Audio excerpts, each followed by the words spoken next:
São 2h mais 36 minutos. Muito boa tarde para você que está chegando agora para ficar com a gente. Chegue, fique à vontade. Se está na CBN, a rádio que toca notícia, nessa tarde chuvosa e fria de segunda-feira aqui no Agreste de Pernambuco. Sempre uma beleza a gente poder admirar esta paisagem, não é, meu caro Moisés Rush? Exatamente, meu caro homem Vila Nova. Tá bonito, né? Antes de começar nessa a garoazinha propriamente dita, a gente tem um costume de dizer sempre que tá bonito para chover, né?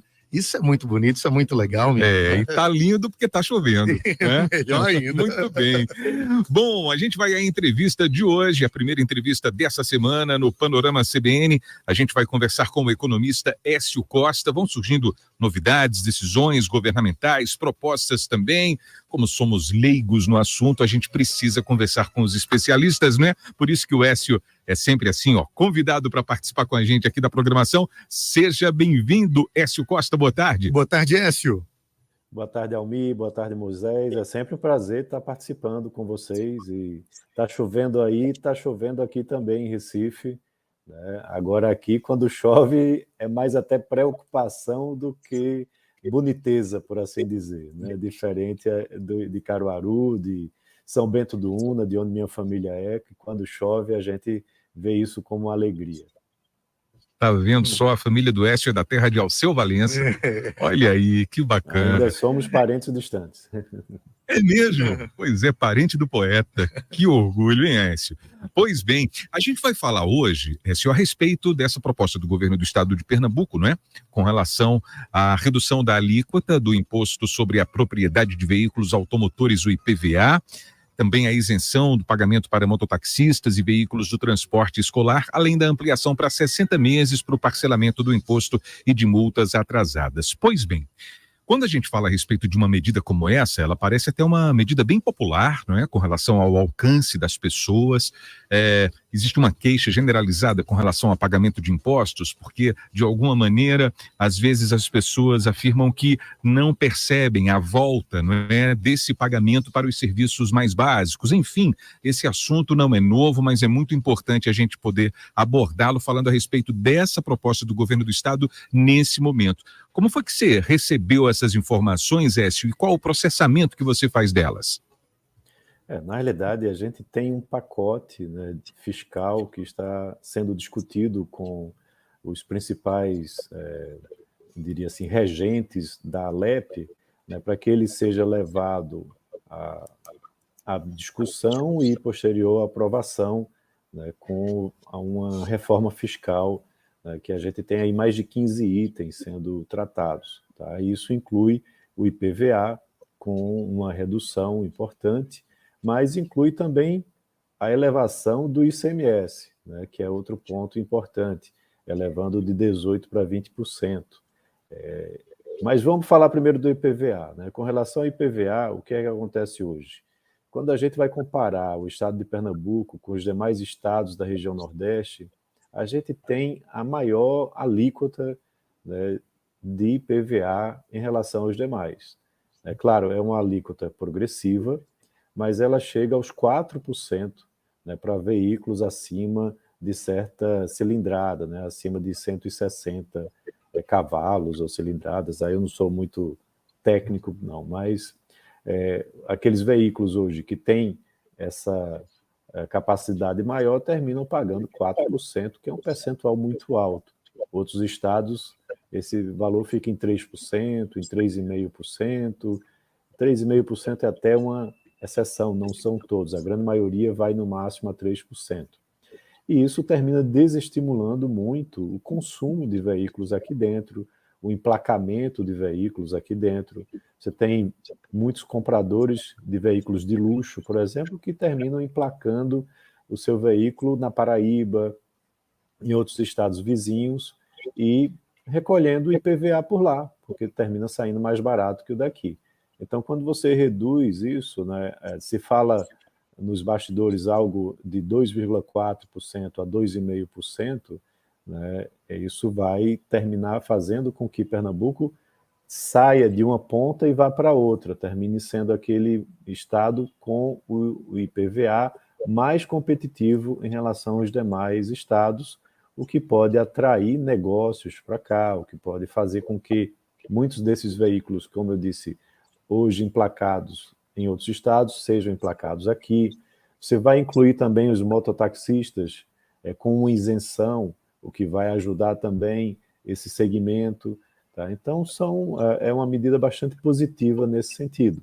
Na realidade, eu defendo que a gente já tem uma carga tributária muito elevada no nosso país, no nosso estado, na carga total, né? Então, quanto mais você conseguir reduzir essa carga tributária, mais incentivo você vai ter para que o consumo, a atividade econômica sejam promovidos a partir daí. Né? E aí fica uma preocupação, mas isso vai gerar um déficit, né? Você vai abrir mão de arrecadação, né? Se falar algo em torno de 400 milhões de reais. Tá? Mas, por outro lado, Pernambuco está elevando, né, o ICMS de 18% a 20%, né, que vai, em parte, resolver essa questão, como também vai aumentar a arrecadação do Estado como um todo, e está fazendo isso alinhado com os demais estados brasileiros. Eles estão de olho na reforma tributária, né? Se sabe que vai se calcular um imposto em cima das médias anteriores do ICMS para ser recalculado somente daqui a 40 anos. Então, os estados estão todos migrando nesse processo de elevação de ICMS, que aí, na minha opinião, é muito ruim, né? Você já tem um ICMS de 18%, vai subir para 20%, é uma carga bastante elevada, tá? Mas outros estados também estão nessa direção, estados aqui da região Nordeste também, e aí essa receita vai terminar ajudando na receita que está se abrindo mão, né, do IPVA.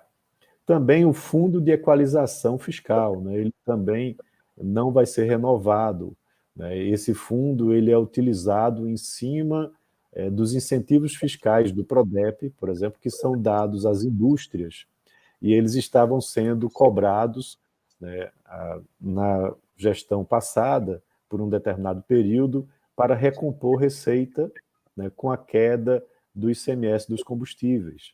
Então, estava no início dessa gestão de Raquel Lira, estava se falando em voltar a cobrar isso, mas, pelo que eu acompanhei, não deve ir para frente, porque você tem justamente essa mudança no ICMS de 18% para 20%, o que vai acomodar essa receita adicional que estava se pensando. Então, tem toda essa negociação, né? A Alep, claro, ela vai ter aí sua negociação, seu ponto de vista, né, para que possa aprovar esse pacote, mas é um pacote que tem aí também um ponto muito importante de desburocratização na relação de pagamento de multas, né, de cálculo de multas, dos juros que são cobrados.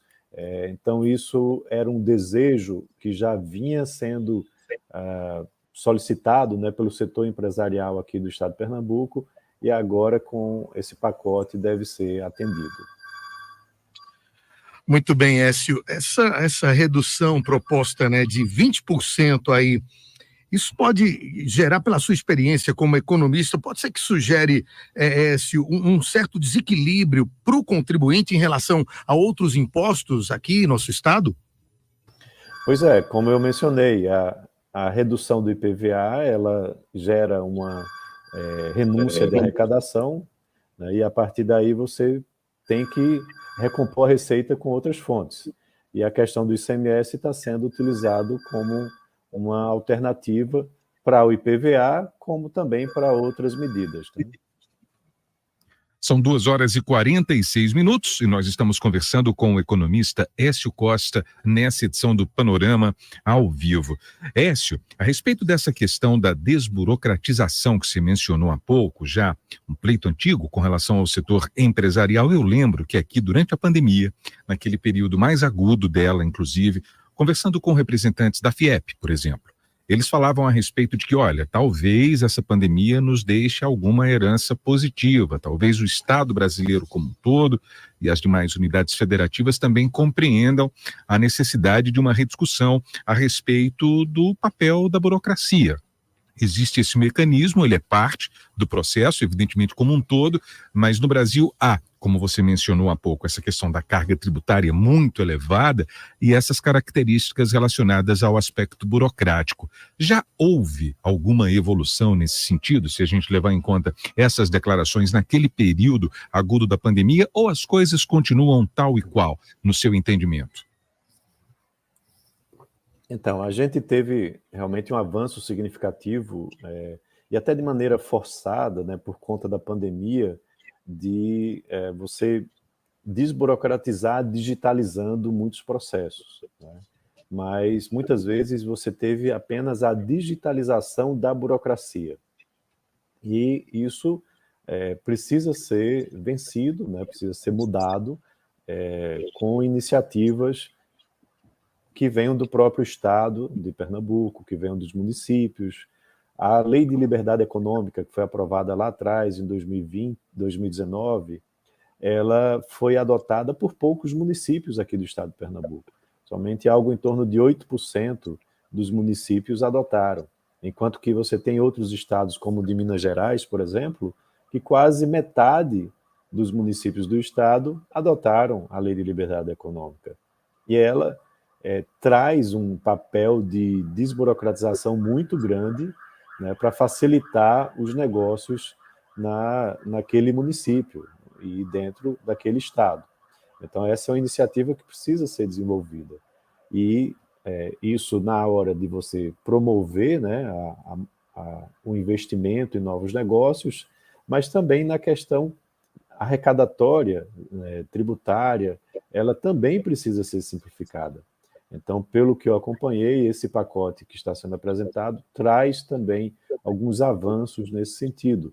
A gente precisa ver ainda o texto, né, que vai ser aprovado, né, pela Assembleia, mas a ideia é que você tenha a facilitação aos negócios, porque se Pernambuco não fizer isso, outros estados vão estar também de olho em fazer isso, em colocar isso para frente, né, e podem atrair mais investimentos que aqui no nosso estado.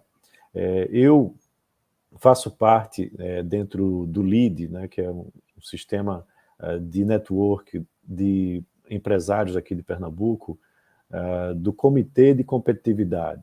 Eu sou presidente desse Comitê de Competitividade. A gente fez uma pesquisa em 2021 avaliando o nível de insatisfação dos empresários com a burocracia do Estado, de acordo com as instituições, né?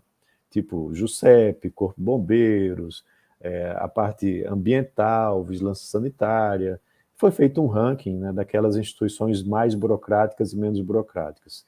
E agora, em 2023, nós fizemos, há poucos meses, uma nova versão dessa pesquisa, e a pesquisa apontou uma melhoria, né, na percepção dos empresários com relação a essa burocracia. E isso, em grande parte, né, foi por conta dos avanços, né, com a pandemia. Mas ainda há um caminho muito longo a ser percorrido, né, porque você tem ainda instituições com um nível de rejeição muito alto por parte dos empresários com relação à facilidade aos negócios. E a gente eu estou criando um fórum de secretários de desenvolvimento econômico municipais, né? A gente já tem uma lista de quase 20 secretários dos principais municípios aqui de Pernambuco, onde a ideia vai ser trabalhar na adoção da Lei de Liberdade Econômica pelos municípios. Alguns deles já têm, então eles vão, na realidade, servir como exemplo, né, como benchmark para os demais, para que você tenha o maior número possível de municípios adotando essa Lei de Liberdade Econômica para facilitar os negócios. Então, Écio, a próxima pergunta seria a seguinte: consta também nesse projeto, né, nessa proposta por parte do governo do estado, uma multa moratória de 0,25% do valor do imposto por dia de atraso, com limite de 15%. Ainda, o prazo de parcelamento do IPVA e de multas em dívida ativa sobe de 10 para 60 meses. Eu gostaria que você fizesse algumas observações de como é hoje e isso acontecendo com o que deverá mudar também. Não, é como você já descreveu. Você tem agora um processo de cobrança, né, e de patamar de multa bem mais acessível, né, bem menos oneroso do que o que você tinha antes, né? Então, essa prática, né, do Estado ser um grande arrecadador, né, e de ser muito punitivo, isso precisa também ser rediscutido, né? E essa proposta ela vai nesse sentido, né, para que você possa fazer com que as atividades econômicas que cometeram algum deslize, né, no atraso de pagamento, ou de pessoas físicas que atrasaram o pagamento, elas possam ter alguma saúde financeira para conseguir quitar esses débitos. Da forma que você tinha antes, era extremamente punitivo, né? E da forma que a gente está vendo a proposta ser apresentada, traz mais saúde financeira às empresas, às pessoas físicas, aos pagadores de impostos, né, que eventualmente atrasem esses pagamentos. Pois bem, Écio, você mencionou há pouco essa questão dessa constituição de um fórum para debater junto aos secretários de desenvolvimento dos municípios essas questões, evidentemente, de ordem econômica. E você mencionou essas questões também relacionadas à ideia de liberdade econômica. Explica um pouco mais para a gente, Écio, que conceito é esse, como é que ele funciona na prática? A liberdade econômica ela vem no sentido de promover a facilitação, né, para que você possa empreender, né? A gente aqui no Brasil tem uma cultura que foi impregnada, né, nas pessoas por muitos anos, de que o empresário é sempre aquele vilão, explorador da classe operária, né, e que ele não contribui em nada para a sociedade, quando é o contrário, né? O empresário é uma pessoa como qualquer outra, né, que não está no emprego público, não está como funcionário de outra empresa, ele tem uma mente empreendedora, criou um negócio, ou copiou, o que seja, mas está empreendendo, correndo muitos riscos, né? O Brasil é um país cheio de riscos, né? E ele muitas vezes se depara com uma burocracia muito grande por parte do Estado para simplesmente abrir as suas portas e começar a vender algum produto ou fornecer algum serviço, né? Então, você tem aí inúmeros alvarás, né, que são exigidos, inúmeras taxas que são cobradas, e às vezes você leva meses, né, para abrir o seu negócio, principalmente aqueles pequenos negócios, as micro e pequenas empresas. As grandes empresas e os grandes investidores, eles têm todo um arcabouço de consultores, de assessores, que podem agilizar esse processo para a abertura do negócio, mas o pequeno não tem essa facilidade. É ele próprio que está indo na agência A, B ou C, né, para fazer essa abertura de empresa, e, em geral, os micro e pequenos empreendedores são os que mais contratam mão de obra.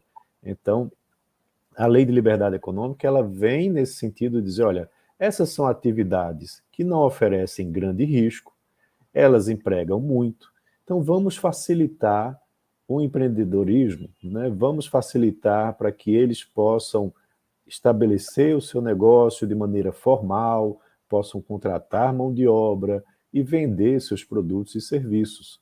A lei ela foi formatada lá atrás, em 2019, com esse intuito, né? Só que, como é uma lei federal, mas ela atua diretamente lá na ponta, no estado e dos municípios, é preciso que os municípios façam a adesão à lei para que possa colocar em prática essa facilitação ao negócio.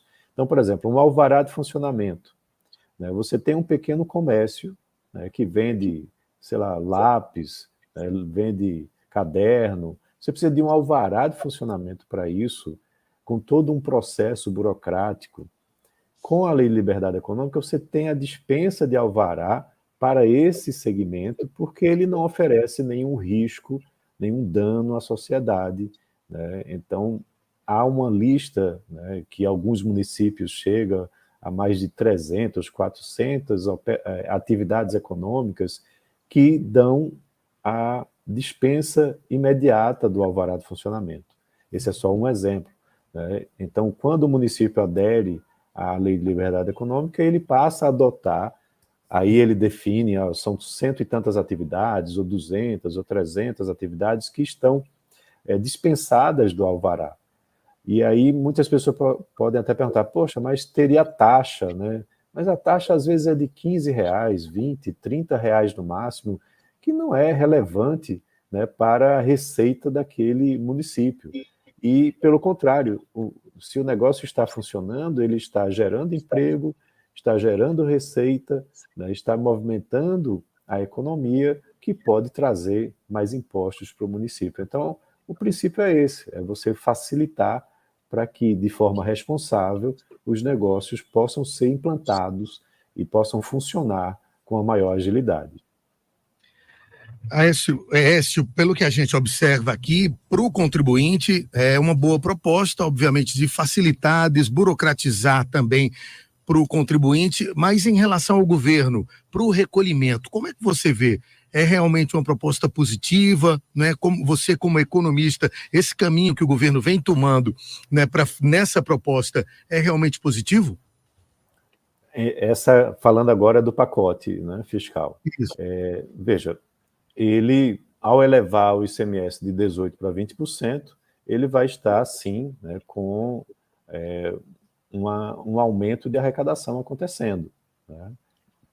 E esse aumento de arrecadação vai compensar alguns desses programas, né, que a gente já mencionou na nossa discussão, né? Certamente, as secretarias de Fazenda e Planejamento estão lá com suas bases de dados, fazendo todas as simulações, né, para mostrar um pacote que não traga perda de arrecadação para o Estado, né? Você elevar o ICMS de 18% para 20% de forma linear, isso termina, né, pegando a economia como um todo, e o IPVA atinge somente uma parte dessa arrecadação, certo? Então, muito provavelmente, vai ter, na realidade, acredito, aumento de arrecadação para o Estado. Agora, 1 minuto para as 3 da tarde, conversamos com Écio Costa, economista, falando, entre outras coisas, a respeito dessa proposta do governo do Estado, que apresentou aí caminhos para uma eventual redução na alíquota do IPVA. Muito bom a gente ouvir o Écio, ele vai fazendo uma análise muito detalhada, ajuda a gente a enxergar melhor, entender um pouco mais esse cenário econômico que é sempre tão complexo, não é? Então é sempre importante essa conversa, essa oportunidade aqui na CBN. Muito obrigado, Écio, uma boa semana para você. Obrigado, Écio. Obrigado, Almir, obrigado, Moisés, um abraço a todos, até uma próxima. Até a próxima.